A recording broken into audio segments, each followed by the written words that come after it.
The Lord. Hallelujah. ദൈവനാമം മഹത്വപ്പെടുമാറാകട്ടെ. എല്ലാ മഹത്വവും ദൈവത്തിന് മാത്രം. കുഞ്ഞുങ്ങളില്ലാത്തവർക്ക് വേണ്ടി ചൊല്ലി പ്രാർത്ഥിക്കേണ്ടതായ 2 വചനങ്ങളാണ് ഇന്ന് ഈ വീഡിയോയിലൂടെ നിങ്ങളുമായി ഷെയർ ചെയ്യുന്നത്.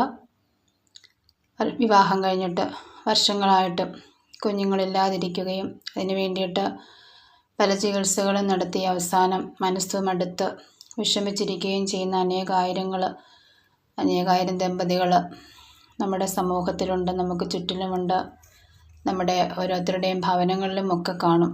അപ്പോൾ അവർക്ക് വേണ്ടിയിട്ട് നമുക്ക് ചൊല്ലി പ്രാർത്ഥിക്കുകയും അതുപോലെ തന്നെ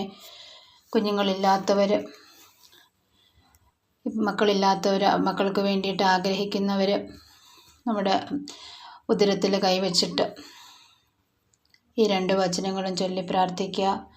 രാവിലെയും വൈകിട്ട് കിടക്കുന്നതിന് മുൻപായും ഈ വചനം ചൊല്ലി പ്രാർത്ഥിക്കുക. കർത്താവിൻ്റെ വചനത്തിൽ വിശ്വസിക്കുക. കർത്താവിൻ്റെ വചനം പ്രവർത്തിക്കുമെന്ന് ഹൃദയത്തിൽ ഉറച്ചു വിശ്വസിക്കുക. വചനം ചൊല്ലി പ്രാർത്ഥിക്കുന്നതിന് മുൻപായിട്ട് നമുക്ക് ആരോടെങ്കിലും വിദ്വേഷമോ വെറുപ്പോ ആരെങ്കിലുമായിട്ട് പിണങ്ങിക്കഴിയുന്ന അവസ്ഥയോ എന്തെങ്കിലും പാപകരമായ സാഹചര്യങ്ങളിലൂടെയാണ് നാം പോകുന്നതെങ്കിലോ ആ സാഹചര്യങ്ങളെയൊക്കെയും കർത്താവിൻ്റെ മുൻപിൽ ഏറ്റുപറഞ്ഞ് മാപ്പ് ചോദിച്ച് അതിൽ നിന്നൊക്കെയും മനസ്സിനെ ശുദ്ധമാക്കി മലിനമാകാത്തൊരു ഹൃദയത്തോടു കൂടി വേണം വചനം ചൊല്ലി പ്രാർത്ഥിക്കുവാൻ.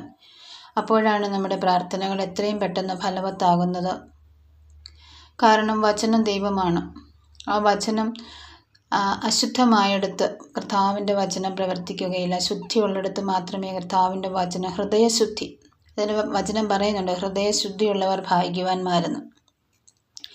ഹൃദയത്തിൽ ശുദ്ധതയോടുകൂടി മറ്റുള്ളവരോടുള്ള ദേഷ്യവും പിണക്കവും ഒക്കെ മാറ്റിയിട്ട് ഈ വചനം ചൊല്ലി പ്രാർത്ഥിക്കുക. സങ്കീർത്തനങ്ങൾ 127:3 കർത്താവിൻ്റെ ദാനമാണ് മക്കൾ, ഉദരഫലം ഒരു സമ്മാനവും. ഏശയ്യ 66:9 കർത്താവ് അരുളിച്ചെയ്യുന്നു, ഞാൻ പ്രസവത്തോളം എത്തിച്ചിട്ട് പ്രസവം ഉണ്ടാവാതിരിക്കുമോ?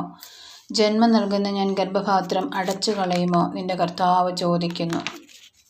ഈ 2 വചനങ്ങളും വിശ്വാസത്തോടെ ആവർത്തിച്ച് ചൊല്ലി പ്രാർത്ഥിക്കുക. കുഞ്ഞുങ്ങളില്ലാത്ത എല്ലാ ദമ്പതികളെയും സമർപ്പിക്കുന്നു.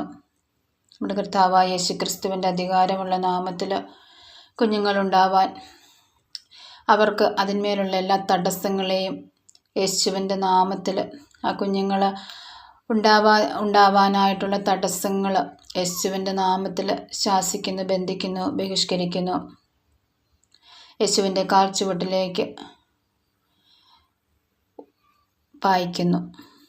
നമ്മുടെ കർത്താവായ യേശു ക്രിസ്തുവിൻ്റെ അധികാരമുള്ള നാമത്തിൽ എല്ലാവരെയും അനുഗ്രഹിക്കുന്നു. എല്ലാവിധ നന്മകളും എല്ലാവർക്കും ഉണ്ടാകട്ടെ എന്ന് പ്രാർത്ഥിക്കുന്നു.